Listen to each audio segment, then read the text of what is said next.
God has blessed us with a whole variety of senses, feelings and emotions with which to enjoy our lives to the full. In a place like this, we're naturally employing our senses to feel and respond to our Creator and Sustainer.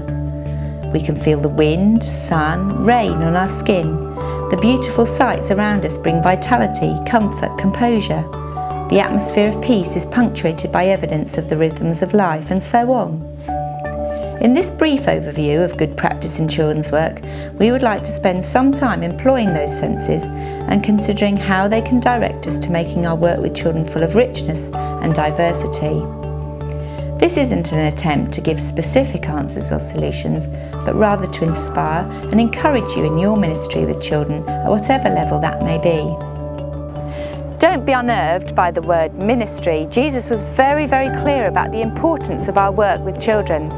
In fact, in Matthew 10 verse 42 he says, "If anyone gives even a cup of cold water to one of these little ones because he's my disciple, I tell you the truth, he will certainly not lose his reward."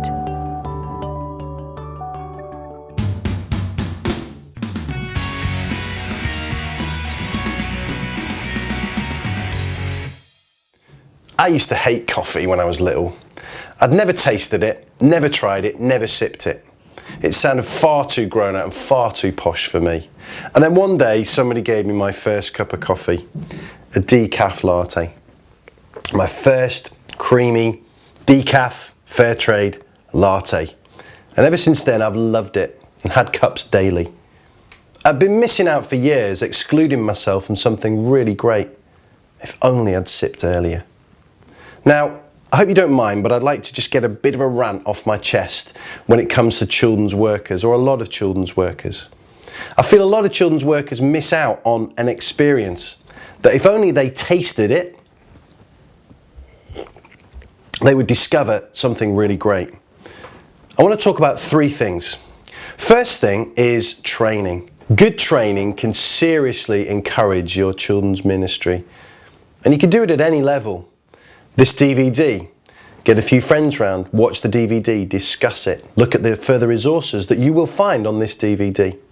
Or you could take it more formally and you could engage with all kinds of different courses in your area. Core Skills is a well-known one. Secondly, decaf fair trade latte number 2. New ideas can unlock all kinds of things in your group, and we all need new ideas at times. There's no need to come up with your own nowadays. You can look for things online or in books, and there's all kinds of resources out there. Decaf fair trade latte number 3, networking. You can't beat meeting new friends that are involved in the same thing as you. Folks that you can meet to share frustrations, to encourage each other, to share resources. Networking is amazingly powerful. I dare you, sip them soon.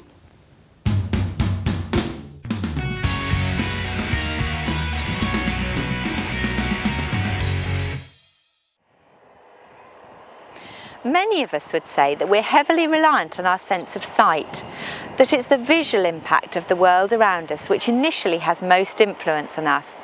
What we see evokes feelings and emotions and then provokes further responses and actions. Being partners with God in the building of His kingdom, we're seeing things in both the natural and the supernatural. God so often surprises us with a much bigger picture, and we need to be prepared to see things in a way we'd perhaps not expected. There's an exciting verse in 1 Corinthians 2 verse 9 which says, "No eye has seen, no ear has heard, no mind has conceived what God has in store for those who love Him." In our work with children, it's vitally important to employ and develop both our natural and supernatural sight. When working at the grassroots level, week in and week out, it's really easy to become bogged down in simply maintaining the programme. It's therefore important to have a vision of where God is directing our children's work. We need to stand back and see the big picture of where we fit into the kingdom building. Before a structure is built, a vision of what it will look like, its purposes and function are considered and planned for. In the same way, when developing ministry amongst children, we need to take time to develop a vision and then plan accordingly. Obviously, this planning will be constantly fine-tuned and developed as we focus on the smaller details. We need to constantly move backwards and forwards between seeing both the fine details and the panorama of the big picture. It's good to build specific review times into our yearly, termly and even weekly planning programme, where we can refocus our vision again.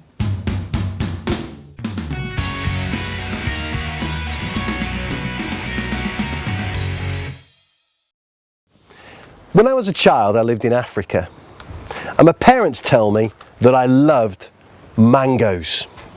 Uganda was full of these things. Today you can buy these in any supermarket, and the other day I got hold of one of these and I cut it open, took a deep smell, and my mind exploded with memories of my childhood in Africa nearly 30 years ago. Scientists tell us that smell evokes memory more than any other sense. So what does that mean? Make all our children's ministry really smelly? Well, I don't know about you, but my children's ministry is smelly enough, thank you very much. But it does tell us that we need to fill our children's ministry with all kinds of experiences. Smells, noises, wonder, stories, tastes, creative or performance arts, touch, interactions. God and His world are to be experienced and not just talked about.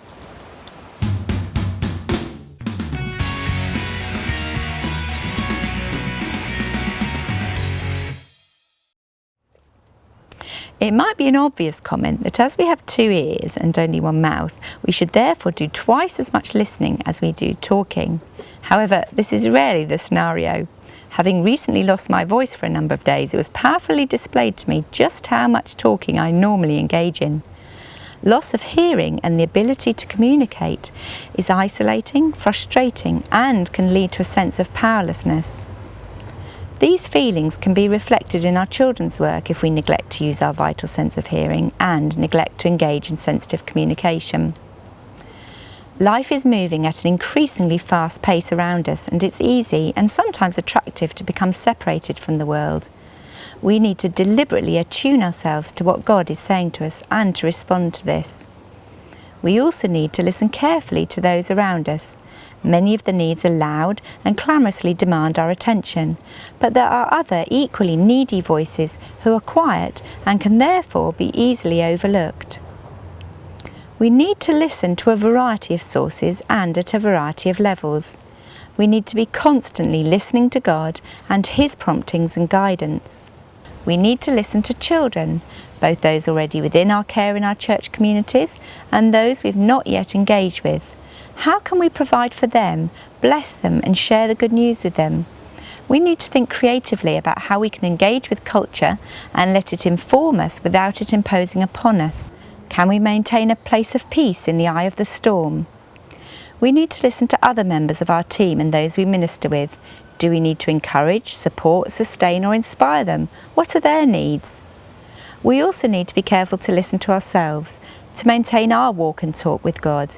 It's in the outflow of this relationship that we minister to children.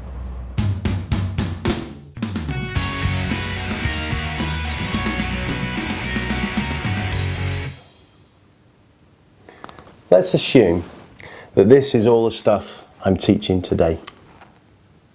Now, if all I did today was talk to you, you would remember only 10% of what I'm saying by this time tomorrow morning. Researchers tell us that a full 90% is lost.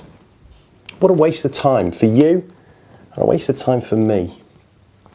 Now, if I was to use something visual, perhaps like these bricks or maybe some puppets or something like that, you would remember a full 20%, but still lose 80% of what I'm teaching. If one of you was to come to the front and be involved in a demonstration in front of all your friends, 30% is remembered, 70% is lost. Maybe after this DVD, you might want to have a discussion, a chat about the content. Well, if you did that, you would remember about 50%, and 50% would have got lost.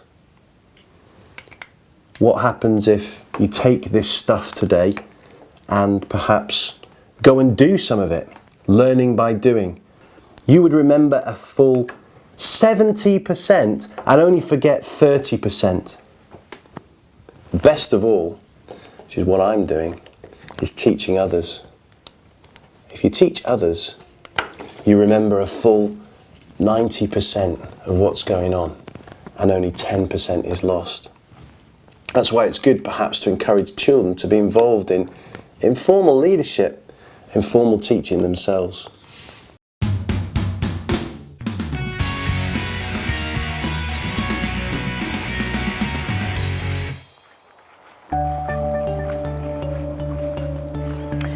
Good practice in children's ministry is a journey, and we can always improve. We need to stay on this path in order to bring that richness and diversity which the children deserve.